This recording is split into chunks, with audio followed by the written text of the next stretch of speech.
My name is Brenda Gray, and at 27 years old, I asked my dad for help. He chose my brother's game instead.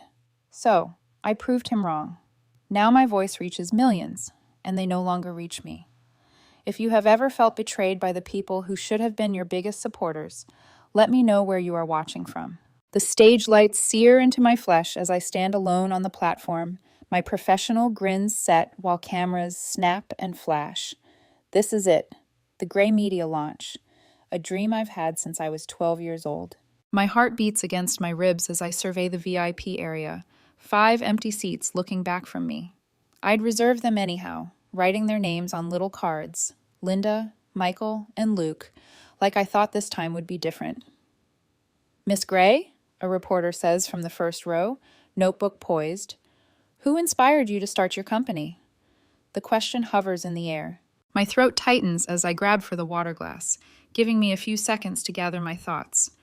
The ballroom of the Westbrook Hotel awaits me, with 200 industry executives pressing forward in expectation. I place the glass down, my fingers quivering slightly on the cool crystal. Maybe, I respond, speaking more softly than I expected. It came from knowing what it feels like to be forgotten. The room becomes quiet.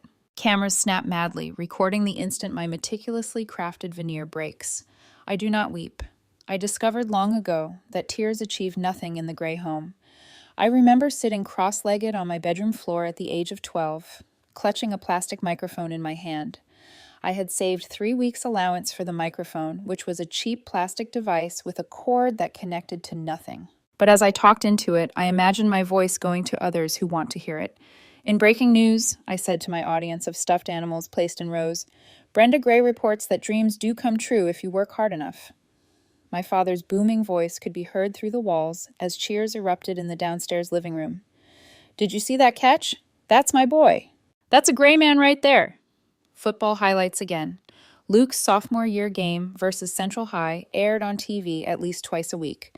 I moved the microphone closer to my lips and raised my voice slightly, ready to finish my pretend broadcast. My bedroom door had split open. Linda stuck her head in, finger placed to her lips. Honey, could you quiet down? Your brother's highlights are on and your father's trying to focus. I lowered the microphone, but I was just, I know, sweetie. Her grin did not extend to her eyes. Maybe later. Okay. You know how important these game films are. The door shut with a gentle click. Later never arrived. It never happened in our home. Luke's games. Luke has trophies. Luke's future. These were the foundations of Gray family talks. A son has the Gray surname, Michael recalled me once when I inquired why he never attended my school speaking competition. He had ruffled my hair as if I were still 5 instead of 14. Your brother's got real pressure on him, Brenda. You're the lucky one. Lucky. As I stand on this podium 6 years after graduation, watching the media type my remark about being forgotten, I ruminate on the phrase. The irony does not escape me. I began to record in whispers following that day when I was 12, learned to dream silently, to talk gently into the toy microphone even after it had broken. The plastic split, but my initials, SG, remained engraved into the side. I think some listeners leaned in close to hear what Brenda Gray had to say. If I did well enough, people would notice.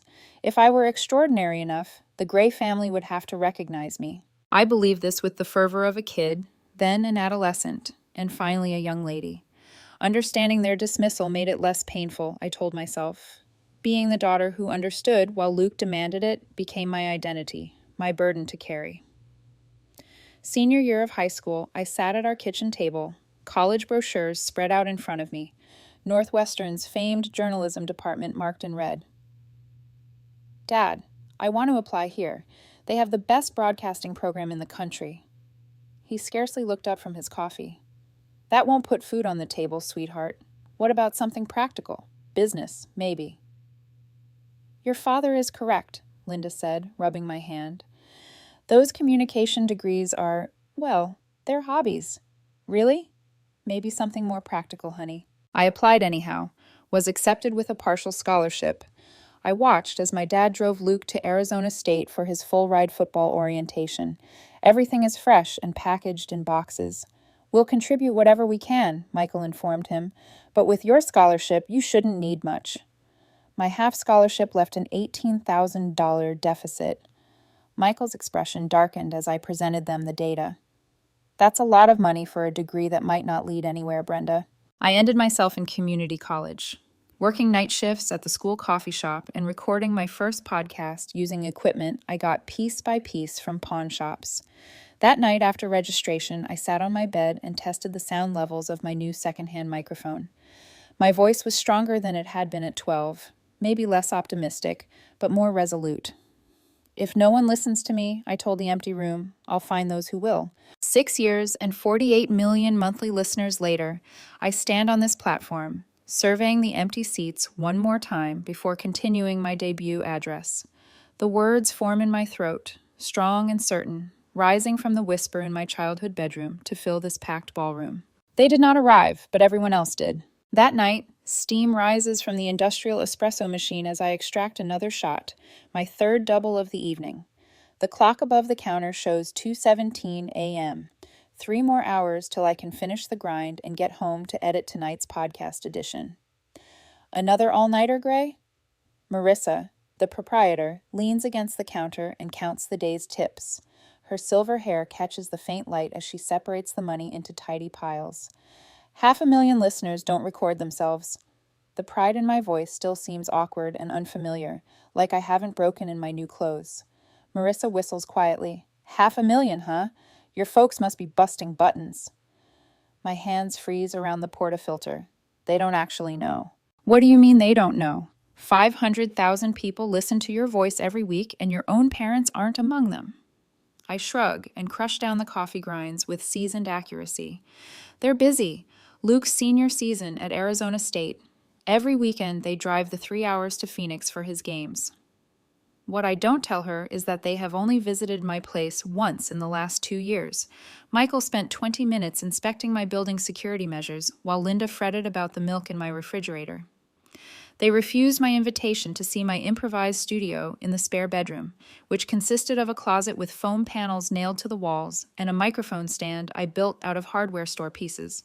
Last week, I emailed them a link to the episode that made the rankings. I concentrate on the coffee flowing into my cup. 3 days later, Linda replied back, "That's nice, honey." There was no evidence that she had listened. Marissa's hand rests on my shoulder. "They're lost, kid." As a client walks through the door, the bell above it rings. The talk ends there, but her comments remain in my head as I conclude my shift. 3 weeks later, I'm driving the family automobile along the familiar road to my boyhood home for Thanksgiving. Desert spreads along both sides of the route. The November chill scarcely touched the Arizona countryside. My fingers tense on the driving wheel as a billboard for Arizona State football arrives, with my brother's number 84 plainly visible. When I arrive, the Gray family driveway is filled with automobiles. The fragrance of turkey and sage greets me as I enter the front door with my overnight bag. "There she is," Uncle Tom exclaims from the living room. "The career gal, still doing that little radio thing?" "Podcast," I correct instinctively. And yes. Michael enters from the kitchen, drink in hand, and claps me on the shoulder. "She's got a few listeners now. Hobby's taking off a bit, isn't it, Brenda?" A few listeners. Last week, 505,000 downloads in one day. "Where's Linda?" I inquire, placing down my suitcase. "Upstairs. Go say hello." I walk the familiar steps past framed images of Luke in different football postures throughout the years. My own graduation photo hangs near the end, smaller and skewed slightly, as if it were an afterthought. I open my bedroom door and come to a standstill. The room is unrecognizable. My twin bed has been replaced with glass display cases full of trophies. Shelves flank the walls, displaying footballs with autographs and game dates. Framed newspaper clippings now fill the space where my bookcase previously stood. My mother stands in the center, dusting a rather enormous trophy. "Mom," she turns, surprised. "Oh, Brenda, honey, I didn't hear you come in." Her eyes darted frantically about the room. "We've been meaning to tell you, with Luke possibly going pro, we needed someplace to display all his accomplishments properly." My throat tightens. "Where's my stuff?" "In the garage, boxed up nice and neat." She brushed her hands across her apron. "We figured since you've got your own place now." I check the walls for any traces of me, the spelling bee certificates, my high school journalism accolades, the framed cover of the university paper issue that I had edited. Nothing remains. You could have asked. Well, you're never home, always working at that coffee shop, always recording your little stories. She pats my arm. Come help with the stuffing. Everyone's waiting. Luke takes court in the living room, regaling relatives with stories of collegiate success. He nods briefly at me before continuing his anecdote about a game-winning grab. Later, when we assemble at the dining table, Michael lifts his glass to Luke. With NFL scouts watching his every move, soon we'll have a real gray legacy to be proud of. Glasses clink.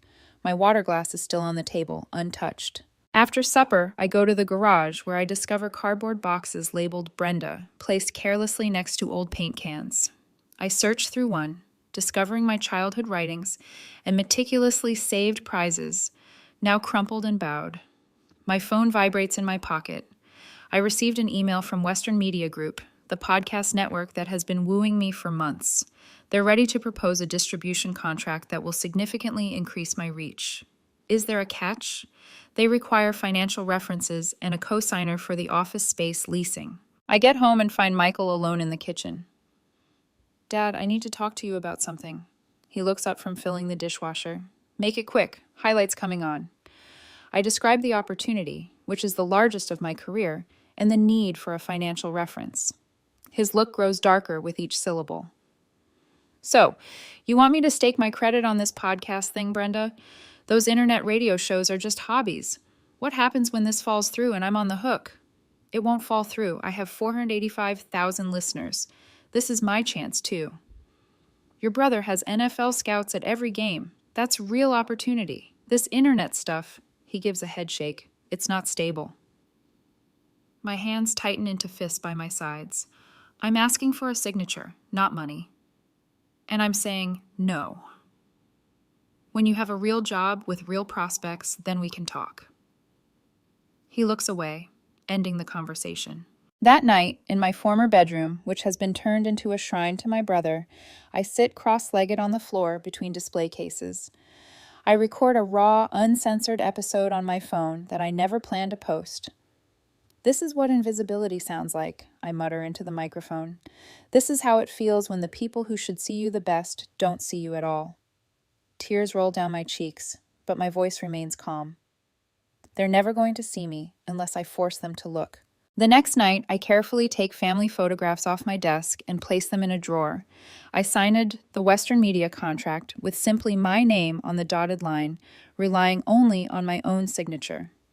Professor Harris from the community college calls the next week, having learned about my contract.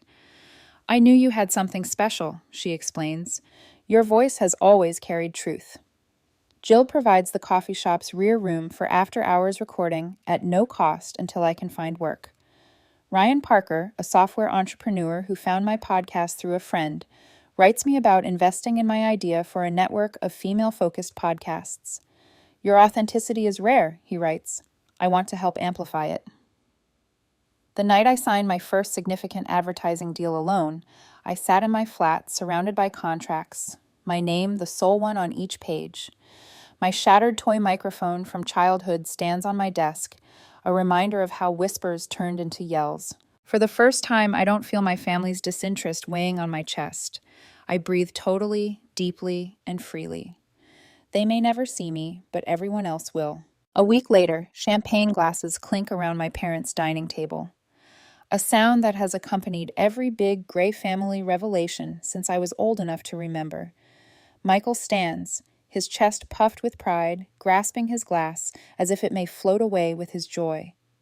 To Luke, he says, his voice resonating throughout the room. Finally, a Gray making headlines. NFL tryouts next month. Can you believe it? 28. Sets of eyes turn to my brother, who smiles with studied humility. Linda wipes away tears as Uncle Frank slaps Luke on the back so hard that his wine spills perilously close to Grandma's lace tablecloth. I smile and nod, my glass barely touching.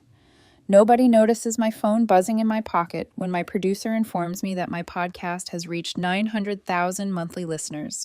The moment everyone celebrates my brother's prospective career, I reach the milestone I've been working toward for years. Linda later finds me in the kitchen, loading the dishes as everyone in the living room watches Luke's college highlight video. "Would you mind not discussing work tonight, honey?" She places a stack of dessert plates beside me. "Your brother requires this attention right now. The scouts are still on the fence." I arrange the silverware with mechanical precision. "When exactly is my turn in the spotlight, Mom?" She sigh, the sound of a lady who has perfected the art of soft dismissal. "You know how Michael feels about real careers versus hobbies." The word hurts like if she smacked me. 1 million listeners. Last quarter, advertising revenues totaled $185,000. "A hobby, right?" I say. The term was cut short. Aunt Carla confronts me before supper, her bifocals falling down her nose as she looks at me. "How is your little radio program doing, dear?" "Podcast," I correct her the same way I've done 6 times previously, "and it is going nicely. We just hit—" "Have you heard that Luke might sign with the Cowboys?" She interrupts, already moving to face the living room. Your father's beside himself. 2 weeks later, I'm standing in my apartment, gazing at a draft press release on my laptop for Gray Media, my own firm, at the age of 24. I have 5 shows under my production umbrella, studio space rented in downtown Los Angeles, and 15 staff dependent on me. The launch ceremony is scheduled for next Thursday at the Westbrook Hotel. 300 industry experts have RSVP'd. I need my parents there, not for financial support, but because a juvenile part of me still hopes they will see me. I type the email with shaky fingers. "Mom and Dad, I am starting Gray Media next Thursday at 7 p.m. at the Westbrook Hotel Ballroom. Today is the most crucial day of my life. Please come. Love, Brenda." I had been checking my phone every hour for the past 6 days. The morning of the launch, a text arrives. "I apologize, honey. Luke's playoff game is tonight. Your father wishes you success in your endeavor. I love you." I read it 3 times before placing my phone face down on the restroom countertop. The mirror shows a woman in a fitted gray suit, her eyes gleaming with unshed tears. I blink them back, put on another coat of mascara, and practice my speech again. When I take the stage that evening, the ballroom is packed with industry leaders. 5 vacant chairs in the first row look back, each holding a little reserve card with a name: Linda, Michael, Luke, Aunt Carla, and Uncle Tom. I swallow hard when the spotlight shines on me. "Thank you all for coming tonight," I say, my voice as steady as my heartbeat. Gray Media represents a new vision for digital storytelling. The speech proceeds smoothly until a reporter from the Los Angeles Times raises his hand during the Q&A. "Miss Gray," he inquires, "who inspired you to start your business?"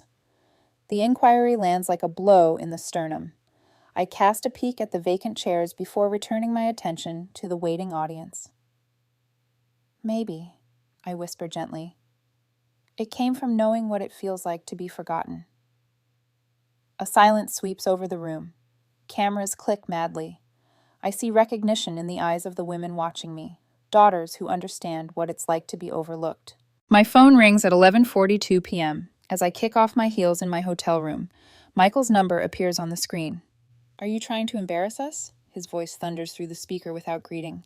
"Your small statement is spread all over Twitter. Your brother's teammates are asking inquiries." "What comment, Dad?" My voice remains stable, which surprises me. "That nonsense about being forgotten. Like we haven't supported you your whole life." I sat on the side of the bed, tired by the effort of faking. "If you feel embarrassed, maybe there's a reason." "Do you think anyone cares about your little shows?" His voice becomes contemptuous. "This is not football, Brenda. This is not real." "Millions do," I say, the reality stiffening my spine. "Just not you." The line remains quiet for 3 heartbeats. "Your mother's upset," he eventually adds. By dawn, the tape had gone viral. "Female entrepreneur speaks truth about family dynamics," according to one headline. My email is flooded with messages from ladies who have had similar experiences. My business partners meet in my office the following Monday, their expressions furrowed with anxiety. The board is worried about the personal angle, Mark begins, but Emily stops him off. They're wrong, she states firmly. Your honesty is your greatest advantage, Brenda. The numbers prove it. She's correct. Subscriber numbers have increased overnight. 3. Large platforms have approached us with cooperation opportunities. The Women's Media Alliance has asked me to keynote their conference. For the first time, I realize how powerful my voice is, not because it has been forgotten, but because of it. 6 months later, I'm standing in my apartment looking at the Forbes magazine on the coffee table. 40 Under 40 is prominently displayed on the cover. My photograph takes up a fifth of page 18. Self-made media entrepreneur Brenda Gray revolutionizes podcasting, runs the caption beneath a photo of me alone in my downtown Los Angeles flat, surrounded by recording equipment. My phone rings with an email notice from Dre@hotmail.com. Subject: We saw your interview with Terry Gross. My heart stutters when I open it.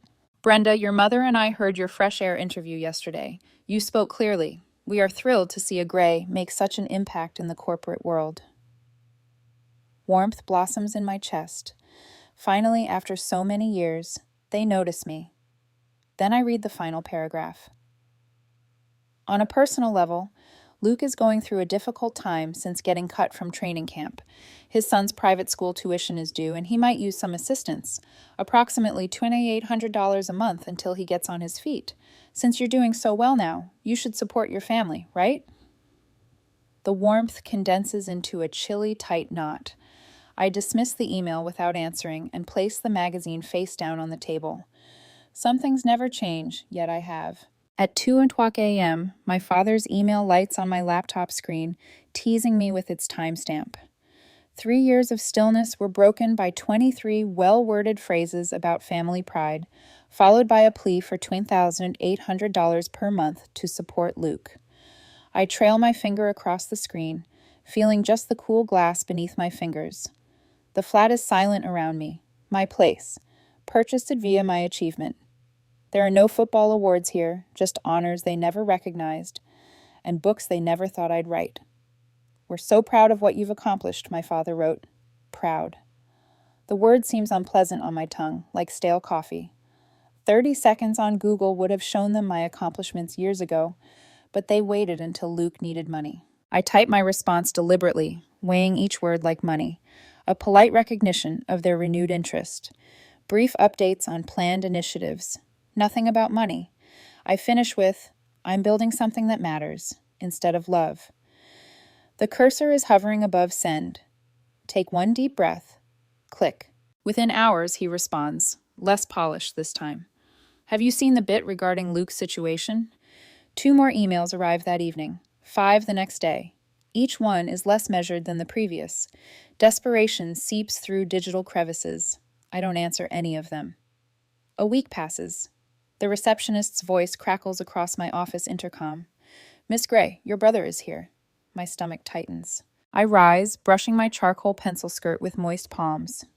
Send him in. Luke dominates the threshold to my corner office, bearing himself like a famous quarterback. His fancy jacket drapes loosely on shoulders that formerly dominated defensive linemen. His eyes sharpen as he notices the panorama of downtown Los Angeles behind me. Nice digs, he replies without smiling. Must be nice. What can I do for Luke? I point to the chair across from my desk, but he remains standing. Dad sent emails. You have been ignoring them. I responded to his first one. Not about what matters. He takes 3 steps before halting at my bookshelf, where my first microphone is housed in a glass case. You know, I lost my coaching position. The office outside my glass walls has been silent. My team pretends not to be watching, yet I can feel their focus as if it were physical. I listened. I am sorry. I'm sorry. He doesn't pay bills. His voice increases. You have millions of listeners, and my son eats quick noodles. What type of aunt would it make you? The word aunt hits like a slap. I've only met Luke's 9-year-old twice. Both times he was too preoccupied talking football with Michael to properly introduce us. You haven't called me his aunt since he was born. The words escape before I can catch them. This isn't about that. He smacks his hand against my desk. It's about family, about assisting one another when things are bad. When things were rough for me, Where were you? My voice stays even and rehearsed. When did I work night shifts in college? When did I begin gray media alone? That's different. How? It just is. You're he stammers, a girl. I finished for him. Only the daughter. Heads turn in the office beyond. I raise my voice without intending to. This is not how I intended to have this talk. I take a deep breath and focus myself. Luke, I established this firm while you received full scholarships and NFL tryouts. Linda and Michael attended every game but missed every milestone in my life. I stand up taller and meet his stare. Luke, you may apologize, but do not convert me into your emotional ATM. His face turns crimson. You've always been jealous. No, I've always been invisible. I approach the door and open it. We're done here. That evening, alerts flooded my phone. Luke's Instagram post about selfish sisters who forget where they come from has gained traction. My father's phone number flashes on my screen 7 times. I let each call go to voicemail. Linda's message arrives shortly before midnight. Brenda, honey, family cares for family. Your father and I gave you everything we could. Her voice breaks. Luke needs your aid. He is family. I hit erase. By daybreak, damage control measures had begun. A producer I met at a conference call mentioned Michael and contacted out regarding potential family issues that may affect my career. 2 advertisers get comparable connections. My father has dug up every loose tie to the media sector he could discover. My team meets in the conference room without being asked. Loyalty flames in their eyes like a banked fire. They're trying to pressure you through business channels, my head of operations adds, handing a printed list across the table. Here are all the queries we've received. How would you like us to handle this? My assistant's pen lingers above her notebook.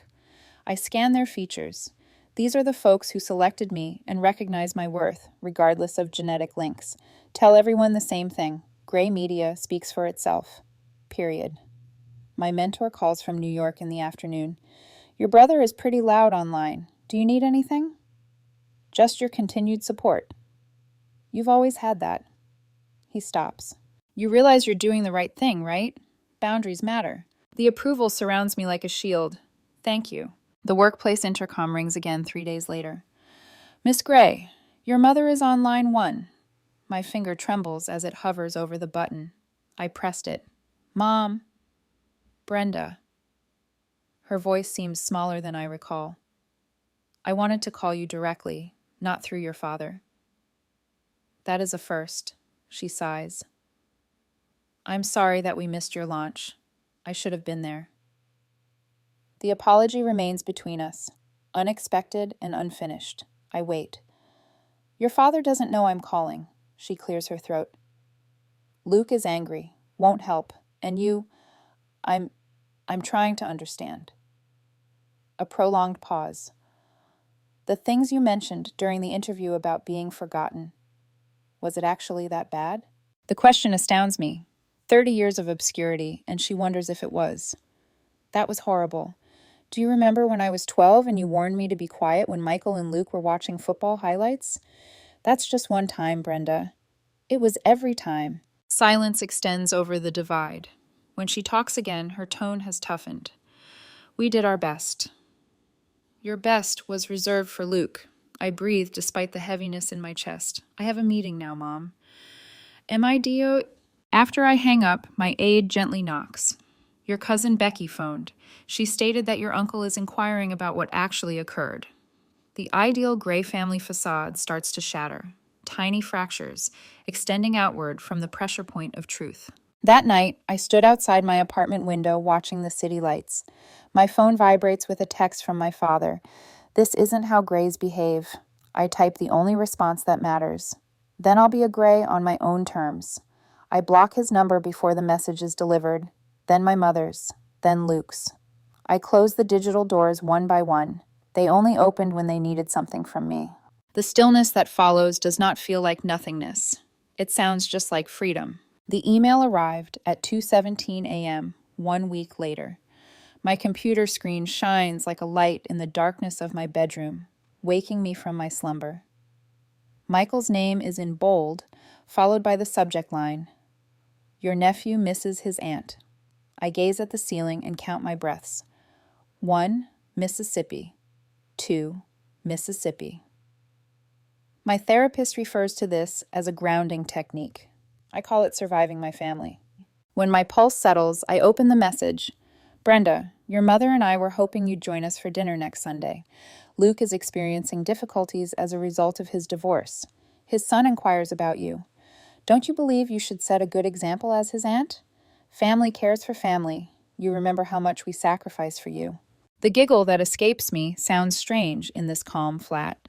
Sacrificed, as if allowing me to attend community college while purchasing. Luke a new car was a noble gesture of parental love. I do not reply. 3 more emails arrive in the morning. Linda's petition references our little boy struggling, easily forgetting that Luke is 31. Michael's follow-up reminds me of the Gray family's principles, which include mutual support. The third one, from Luke himself, features a photo of his son clutching a football with the remark, "He wants to meet his successful aunt." The deception is so obvious that it should be amusing. Instead, it squeezes my chest like a vice. My phone rings during our morning production meeting. Terry Jennings, my main interviewer, lifts an eyebrow as I quiet it. "Family again?" "When will the others leave?" she inquires. "They've discovered I have money." I shuffle my notes while avoiding her sight. "You know, the interview you gave last week about family alienation is popular. People connect with your story." Terry's voice softens. "The press is asking questions about your support system. The industry rumors have already begun. 3 different journalists have written me asking why my family never attends my events. A profile writer inquired directly about the secret narrative behind Gray Media. I could tell the truth," I explain. The words taste of possibility. "I could tell everyone exactly who they are." Terry strokes my arm. "You could, but is this the voice you want the world to hear?" The question followed me home that evening. My flat, which I bought without a cosigner or family assistance, seems different tonight. It's more like a battle chamber than a refuge. On my desk is a planner for next week's recording schedule. Tomorrow's slot is noticeably unfilled, saved for special material. The next evening, I turn on my microphone. The red recording light blinks, indicating patience and waiting. Unlike my family, it was always available when I needed it. "This is a special episode," I say, my voice more stable than my hands. Names and identifying information have been altered to preserve privacy. I pause to think what happens next. The impulse to name them boils like acid in my throat, to force them to face the consequences of their actions, to let millions hear how the legendary Michael Gray and his athletic prodigy son handled the daughter who dared to thrive on her own terms. But this would make me precisely what they claim, bitter and resentful. Today, I continue softly, I'd want to discuss what it means to be the daughter who was always loved last. My voice falls to barely above a whisper. She learned to dream in quiet, since her voice wasn't worth hearing. For the next hour, I speak without notes, about the 12-year-old girl with the toy microphone, about college applications and converted bedrooms, about launch events with vacant chairs. Never once do I mention Michael or Luke. Instead, they become a parent who cannot see beyond gender stereotypes, and a sibling trained to feel the world owes him everything. The power is in what remains unsaid. The narrative itself is hauntingly similar to numerous women who know the pattern. When I'm finished, I sit in silence for a few minutes before hitting publish. The file is uploaded to our server with the basic title, "The Voice They Ignored." By dawn, it had 900,000 downloads. By the evening, 4.8 million. Within 48 hours, 9.5 million individuals had heard my narrative without knowing my family's names. The first call comes from Michael at work, his voice shaking with wrath. "Take it down," he orders. "People know you're talking about us." "Am I?" I retain a conversational tone. "I never mentioned anyone by name." "Everyone will assume." "Only if it sounds familiar, Dad." The word feels odd in my mouth, formal and remote. "Only if it sounds like something you'd do." He hangs up. Linda tries next. Her wavering voice indicates tears. "We have always adored you, Brenda. How could you speak such harsh words?" "I didn't say they were about you, Mom." Her silence reaffirms everything. Luke texts just one line. Real family wouldn't air dirty laundry. I do not react to any of them. Within days, national media picks up the story. The untold truth behind Gray Media's founder, says one headline. America's Forgotten Daughters Speak Out, says another. My mailbox is filled with thousands of emails from women who share similar tales of invisibility within their own families. Industry colleagues express subtle signals of support. My team works with newfound purpose now that they understand the aim of our network, to elevate suppressed voices. Later, I sit at my work and check the week's stats. The episode has become our most downloaded material to date. Comments flood our website, each a variant on the same topic. I thought I was the only one. A notice flashes on the screen. My brother has posted on social media a long rant on ungrateful siblings and the value of family loyalty. I close the tab without reading beyond the first phrase. His words are no longer important. Instead, I open a blank page and start crafting a response to a 16-year-old girl's email. How do I find my voice when no one in my family wants to hear it? My response now comes easy, not from anger or vengeance, but from the peaceful confidence of someone who has finally realized her own value. Start by whispering, I write, then speak a little louder each day. The right people will listen, even if they aren't the ones you were born to. I write my name and push the submit button, feeling the final ties of responsibility slip away. The family who rejected my voice for 28 years may now either listen to the rest of the world or not at all. For the first time in my life, their choice no longer matters. The morning light shines through my apartment windows, creating a golden glow on the wall of trophies. It's been 3 years since that viral news conference. It's been 3 years since I banned their numbers. I trail my fingertips across book spines, stocking my shelves with treasures I've acquired one by one, each a modest, rebellious act against my childhood household, where football trophies were the only achievements worth exhibiting. My downtown Los Angeles apartment hums with calm satisfaction, a haven created solely on my own. Gray Media is located on the top level of a glass skyscraper 6 blocks from here. There are 15 shows presently, 48 million monthly downloads. Numbers should matter, but what strikes me most this morning is the silence. How comfortable it seems after years of trying to be heard. The notification pings, an unknown email address. I nearly swipe it aside, but the subject line captures my attention. From Luke's son.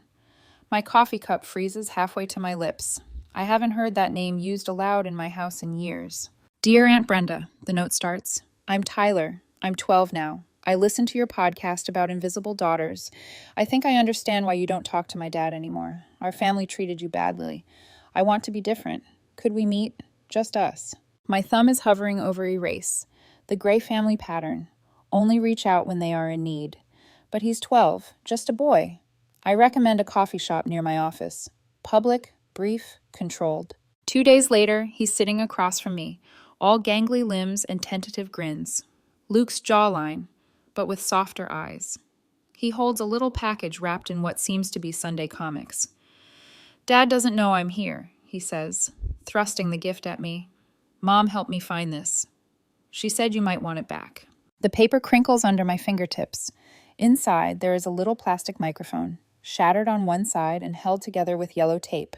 My initials, SG, were scratched into the base with a safety pin on a particularly dull Sunday while everyone else was watching football. Where did you find this? My voice cracks. Mom found it in Grandpa's garage when they were cleaning. She said it was yours. 20-year fall.